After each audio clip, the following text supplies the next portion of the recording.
చిన్న చిన్న ఇబ్బందులు పడినా కానీ 8 నెలలు గడిచిపోయాయి, ఇంకొక నెలే కదా అని చెప్పి ప్రశాంతంగా ఉన్నానండి. 9th మంత్ అయితే వచ్చేసింది.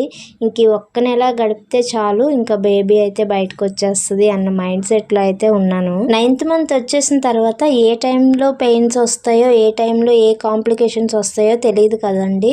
9th మంత్ వచ్చిందంటే ఇంకా ప్రెగ్నెన్సీ డెలివరీకి రెడీగా ఉన్నట్లే అర్థం అనమాట. ఇంకా నేనైతే ఎగ్జైటింగ్గా ఉన్నాను, ఎవరు పుడతారో ఏంటి అనే ధ్యాసలో ఉన్నాను. ఏ టైంలో పెయిన్స్ వస్తాయా అని ఆలోచిస్తూ ఉన్నాను.